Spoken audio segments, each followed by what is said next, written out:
Versus BLO. এই মুহূর্তে বিএলওরা তারা অভিযোগ করছেন, বিস্ফোরক অভিযোগ করছেন যে তৃণমূলের যারা বিএলএ তারা তথ্য বিকৃত করতে বাধ্য করছে। এই মর্মে তারা ইতিমধ্যেই সিইও দফতরে অভিযোগও জানিয়ে ফেলেছেন। একেবারে বিস্ফোরক এই অভিযোগ, যেখানে বিএলওরা বলছেন যে তৃণমূলের বিএলএ যারা তারা তাদের তথ্য বিকৃত করতে বাধ্য করছে। ঠিক কি অভিযোগ করছেন বিএলওরা, আরো বিস্তারিত জেনে নেব। রক্তিমা দাস আমাদের প্রতিনিধি সরাসরি আমাদের সঙ্গে রয়েছেন। রক্তিমা, কি খবর পাওয়া যাচ্ছে, কি অভিযোগ বিএলওদের?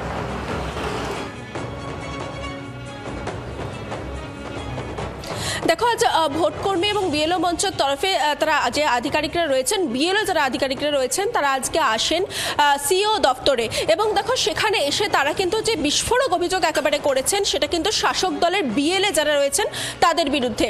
দেখো তাদের যেটা বক্তব্য যে বেশ কিছু জায়গায় কাজে যেমন বাধা পেতে হচ্ছে তাদের, এবং তার সঙ্গেই অনলাইনে যে তথ্য তাদের সাবমিট করার কথা রয়েছে সেই অনলাইনে তথ্য সাবমিটের ক্ষেত্রে কিন্তু তথ্য বিকৃতর অভিযোগ তারা তুলছেন।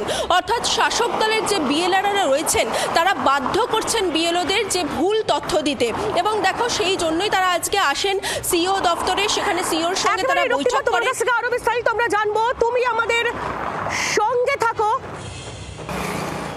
বিএলওরা ঠিক কি অভিযোগ করছেন শোনাবো আপনাদের।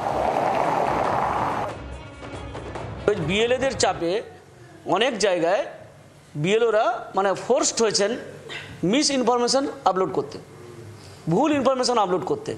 তাহলে সেই জায়গাটা থেকে তারা কিন্তু বেরিয়ে আসতে পারছে না, তার মন চাইছে না, তিনি ইচ্ছা করছেন না যে এটা দেবেন, কিন্তু লোকাল প্রেসারে তারা করে ফেলেছে। তিনি তো গভর্নমেন্ট এমপ্লয়ি বা শিক্ষক, তারা এটা করতে পারেন না, তার কারণ তারাই লায়াবল হবে। সেজন্য আমরা ওনাদেরকে বললাম যে আপনি একটা কারেকশন অপশান দিন, যেখানে বিএলও বাড়িতে বসে, ওখানে নয় মানে পাড়াতে বসে নয়, বাড়িতে বসে তিনি যেগুলোকে নোট ডাউন করে রাখবেন আলাদা করে, সেগুলোকে তিনি এডিট করে দিতে পারবেন। উনি বললেন যে এটা 2 দিন সময় লাগবে, আমরা এডিট অপশানও দিয়ে দিচ্ছি বা কারেকশন অপশান দিয়ে দিচ্ছি, বিএলওরা খুব ফ্রিলি এটা করতে পারবে।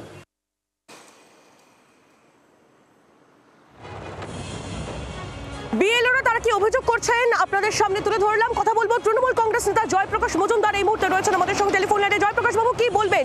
সোনারপুর এলাকা, তার পাশাপাশি বালিগঞ্জ এলাকার তৃণমূলের বিএলএরা অভিযোগ তাদের বিরুদ্ধে, যে বিএলওরা তারা বলছেন, বিএলও ঐক্য মঞ্চের তরফ থেকে বলা হচ্ছে যে তারা ওই বিএলএরা তারা তথ্য বিকৃত করার জন্য, ভুল তথ্য দেওয়ার জন্য বিএলওদের চাপ দিচ্ছে। সম্পূর্ণ মিথ্যে অভিযোগ, হতে পারে না। আপনারা বলুন তো সিস্টেমটা কি? বিএলওরা ভোটারদের কাছে নির্দিষ্ট প্রি প্রিন্টেড 2025-এ যাদের নাম প্রিন্ট ছিল তাদের নাম প্রিন্ট করা, তাদের এপিক নম্বর প্রিন্ট করা, এই ফর্ম দেবে। এবার সেই ফর্ম ফিল আপ করে তাদেরকে ফেরত দেবে। সেই ফর্মের ওপরেতে কাজ হবে। কোন বিএলএ এসে তাকে ফর্ম ছাড়া আর কি যেটাই করতে বলছে, এটা একেবারে খাঁচাখুরি মিথ্যে কথা, হতেই পারে না। কিভাবে হবে আপনি বলুন না। আজকে আপনি যে আমাকে প্রশ্ন করছেন, আপনিও নাম তোলার জন্য তো ইনুমারেশন ফর্মটা ফিল আপ করেছেন, আপনি দেখেছেন তো ইনুমারেশন ফর্মটা। সেই ইনুমারেশন ফর্মে সুস্পষ্টভাবে লেখা আছে যে কি কোথায় কি লিখতে হবে, এবং কোন লোক চাইবে না ইনুমারেশন ফর্মটাতে ভুল তথ্য দিতে।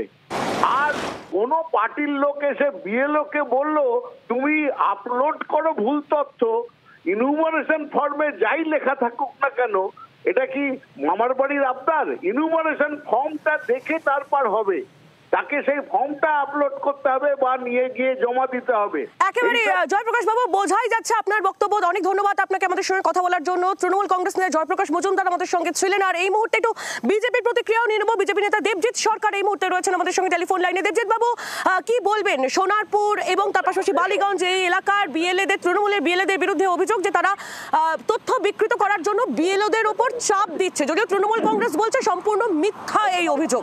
কি বলবেন আপনি? বিএলওরা তো আর তৃণমূল বিরোধী কোনো পার্টি করেন না, কিন্তু তৃণমূল কংগ্রেসের বিরুদ্ধে কথা বিএলওরা বলছেন কেন?